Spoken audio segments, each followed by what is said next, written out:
Most of the patients जब हमारे पास clinical practices में आते हैं तो हमारे पास एक क्वेश्चन ज़रूर रखते हैं कि सर वेरिकोसील हो गया है, अब क्या मेरे को इनफर्टिलिटी होगी, क्या मेरे को एट्रोफी होगी, क्या मेरे को परेशानियां होंगी। तो कभी ना कभी कुछ पेशेंट पूछते हैं उसमें से कि क्या मैं इनफर्टाइल हो गया क्या, बिना रिपोर्ट करवाए। अब वेरिकोसील हो गया तो इनफर्टाइल हो गया। तो हम उनको सिंपली एक ही चीज़ कहते हैं कि आप जहाँ से भी सुन के आए हैं, पढ़ के आए हैं, प्लीज़ एक बारी अपने उन सारे मेथड्स या उन सारी चीज़ों को जो पढ़ा हुआ है वो आप छोड़ के आएँ। क्योंकि क्या होता है, वेरिकोसील में ज़रूरी नहीं कि आप इनफर्टाइल हो, पहला पॉइंट। क्योंकि बहुत सारी रिपोर्ट्स हमारे पास ऐसी भी हैं जहाँ पर 60 मिलियन स्पर्म काउंट है, जहाँ पर 50 मिलियन स्पर्म काउंट है ड्यूरिंग वेरिकोसील। और कुछ पेशेंट्स ऐसे भी मिलते हैं जहाँ पर हमें वेरिकोसील के साथ इनफर्टिलिटी देखने को मिलती है। तो यहाँ पर अगर प्रोपोर्शन की बात करी जाए तो 50-50% की रेशो हम मान के चलते हैं कि वेरिकोसील आपको 50% इनफर्टाइल कर सकता है और 50% नहीं कर सकता। जो नहीं कर सकता वो तो खुश हो जाएं, क्योंकि ज़रूरी नहीं है कि आपको दिक्कत मिले, बट आपको एक सीमन एनालिसिस का टेस्ट कराना पड़ेगा।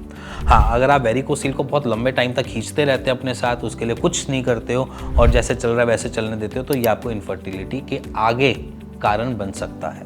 तो इसीलिए अगर अभी आप सही पोजीशन पे हो तो टेक केयर करना चालू कर दो वेरिकोसील का, उसको सेटल डाउन करना स्टार्ट कर दो, जिससे आप इनफर्टिलिटी के अंदर ना फंसो।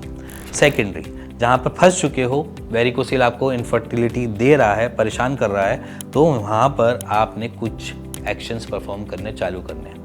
जैसे कि लेग रेस एक्सरसाइज, मैं हमेशा बोलता रहता हूँ अपनी वीडियोज़ में कि ये एक्सरसाइजेज आपको करनी ज़रूरी है, क्योंकि आप ब्लड के फ्लो को टूवर्ड्स टेस्टिकल्स पहुँचाओ, जिससे इनफर्टिलिटी होने वाली दिक्कतों को थोड़ा सा क्या मिले, उसको अपना न्यूट्रिशन मिल पाए। जो दिक्कतें वो फेस कर रहे हैं टेस्टिकल्स, वो दिक्कतों से बाहर निकल पाए। जहाँ पर ब्लड का फ्लो इरेगुलर होता है तो आपके न्यूट्रिशंस टेस्टिकल्स के पास नहीं पहुँच पाते, जिसकी वजह से वो दिक्कत में आता है। तो अब यहाँ पर हम क्या करेंगे, यहाँ पर हम करेंगे कि ब्लड के फ्लो को अच्छा बना कर रखें टेस्टिकल्स में, जिसकी वजह से हम अपने न्यूट्रिशन कैप्चर कर पाएँ और इनफर्टिलिटी जो फंस रहे हैं उनसे बाहर निकल पाए। इसी के साथ एक बटरफ्लाई पोज जो एक नॉर्मल है, आप कर सकते हो।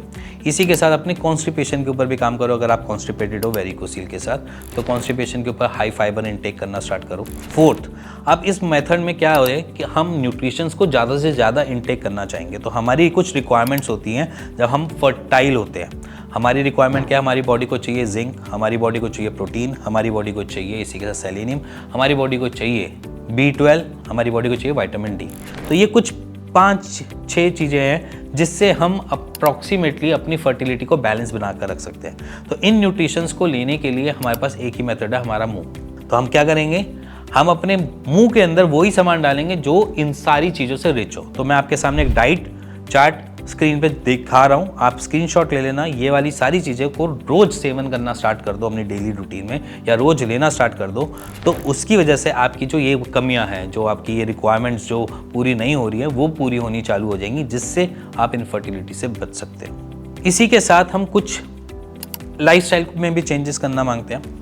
आप देखो, मान के चलना कि हम वेरिकोसील में किसी ना किसी रीज़न की वजह से फंसे, क्योंकि ये एक्वायर्ड प्रॉब्लम है, कोई ऐसी नहीं है कि मैं जन्म से ही लेकर पैदा हुआ था वेरिकोसील। तो जब मैं जन्म से नहीं लेकर हुआ तो एक्वायर्ड प्रॉब्लम है। तो कुछ चीज़ों का ध्यान रखना है जिसकी वजह से वेरिकोसील बना। अब वो मेरी रनिंग हो सकती है, या मेरी जिमिंग हो सकती है, ठीक है, मेरी एक्सरसाइजेज हो सकती हैं, कुछ भी, या साइकिलिंग चलाना हो सकता है, या फिर कुछ भी ऐसी चीज़ जिसकी वजह से हम इसमें फंसे हैं। तो अब जब ये फंस गए हैं, ये तो समझ में आ गया हम उसके लिए क्या करें। बट अगर हम यही चीज़ दोबारा कर रहे हैं और इसी कॉज को ही हम अपनी डेली रूटीन में लेकर चल रहे हैं, तो इन कॉजेज़ को हटाना पड़ेगा, निकालना पड़ेगा। क्योंकि जिसकी वजह से वो इरेगुलर ब्लड बार बार हो रहा है, जिसकी वजह से बार बार वहीं उसी जगह पे मार पड़ रही है, उस मार को तो रोकना ही पड़ेगा, नहीं तो वो ठीक नहीं होगा। तो इसीलिए ऐसे कॉज को ढूंढो अपनी लाइफस्टाइल में कि जिसकी वजह से बना है, जिसकी वजह से हम ये समझ पाएँ कि ये दिक्कत हमारी जो है उसमें थोड़ा सा आराम आना चालू है। तो इसीलिए उन कॉजेज़ को हटाओ जहाँ पर हम फंस रहे हैं, परेशान हो रहे हैं। तो उन सब को हटाकर अपनी सारी रूटीन में फर्टिलिटी को बूस्ट करने वाली चीज़ों को ऐड करो, जैसे कि नॉर्मल एक्सरसाइज, जैसे अभी बता रहा था मैं, बहुत सारी चीज़ें, उन सारी चीज़ों को ऐड करके अपनी फर्टिलिटी को बैलेंस और अच्छा बनाए रखो। इसी के साथ मिलते हैं नेक्स्ट वीडियो के लिए, तब तक के लिए गुड बाय।